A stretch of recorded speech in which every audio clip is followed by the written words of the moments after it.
ओम नमो भगवते वासुदेवाय नमः। वास्तु ज्ञान गंगा चैनल पर आप सभी का स्वागत है। आइए जानते हैं सोमवती अमावस्या के बारे में। आज मैं आपको सोमवती अमावस्या की पूजा विधि, सोमवती अमावस्या का महत्व, नियमों का पालन और कब की अमावस्या रहने वाली है, पूरी जानकारी आपको इस वीडियो के माध्यम से प्राप्त होगी।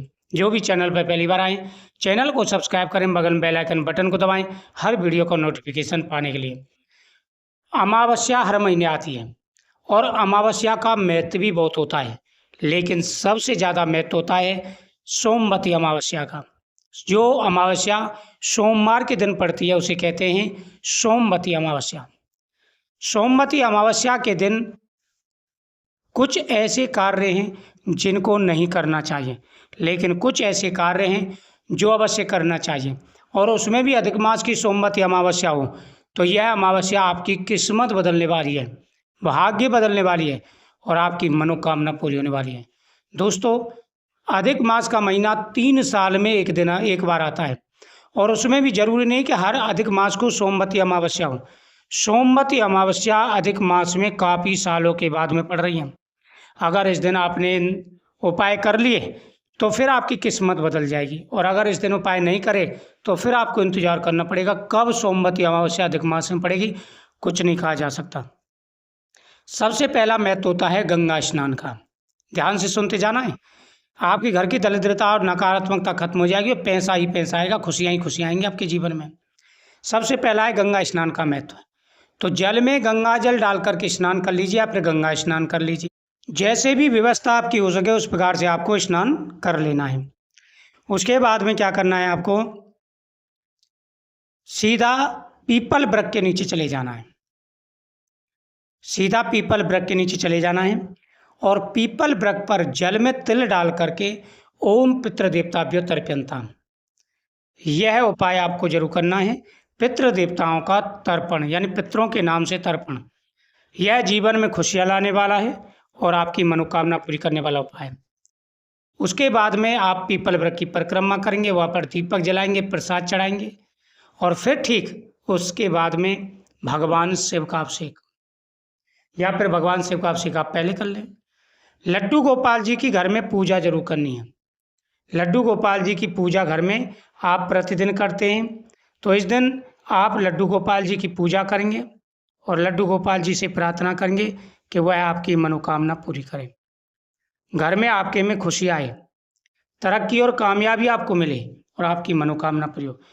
तो आप पहले पीपल वृक्ष पर जल चढ़ाएंगे, फिर भगवान शिव का अभिषेक करना है, तो गंगा जल से भगवान शिव का अभिषेक करेंगे और 5 बेलपत्र भगवान शिव को चढ़ाएंगे श्री राम लिख करके।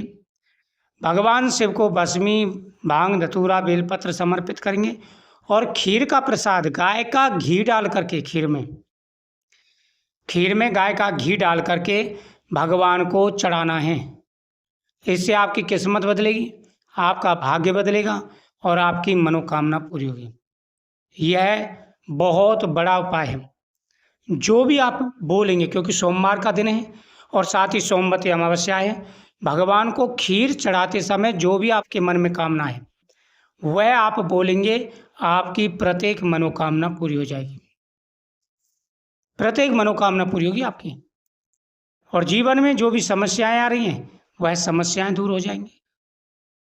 भगवान शिव के सामने चौमुखी दीपक जलाएं और माता पार्वती को श्रृंगार चढ़ाएं। घर में लड्डू गोपाल जी की पूजा करें, घर में लड्डू गोपाल जी की पूजा करें और भगवान के सामने हवन करें, और हवन में 11 आहुति या 21 आहुति खीर की डालें, श्री महालक्ष्मी नमः मंत्र का जाप करते हुए।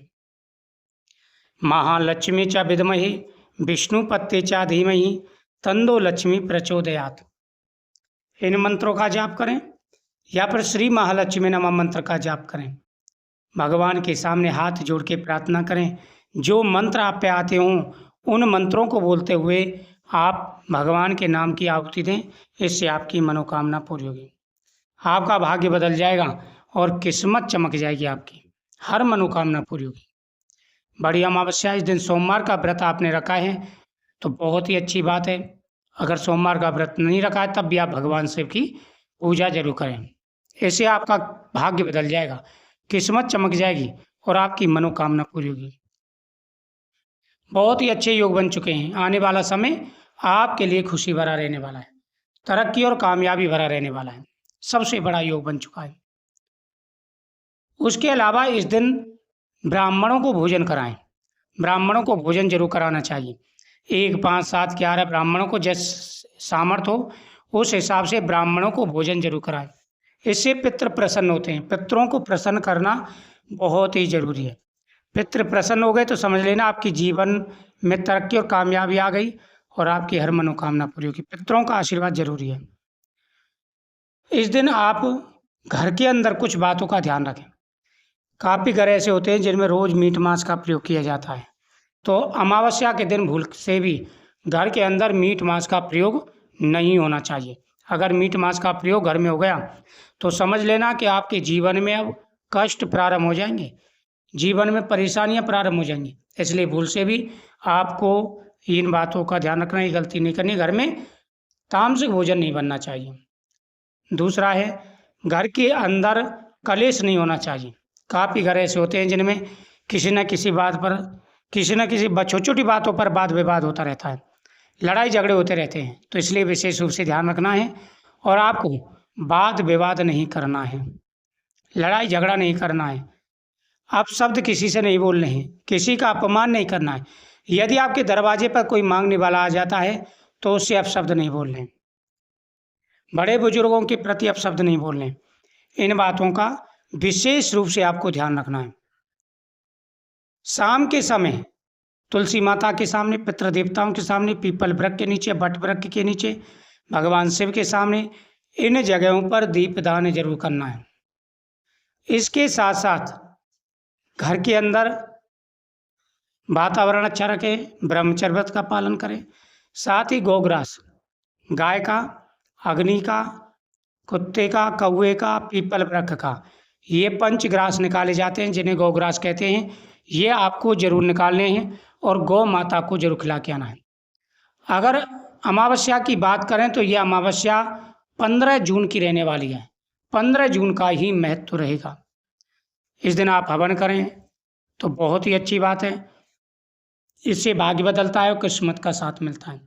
तो पूरी जानकारी पूजा विधि में आपको बताई है, किस प्रकार से पूजन करना है, आपकी मनोकामना पूरी होगी और किस्मत बदलेगी। दान पुण्य सामर्थ्य के अनुसार जरूर करें, जितना कर सके उतना दान पुण्य करें, किस्मत बदल जाएगी। अन्नदान, जलदान, वस्त्रदान, छायादान, जूता दान, तिल दान, ये दान सबसे बड़े कहे गए हैं।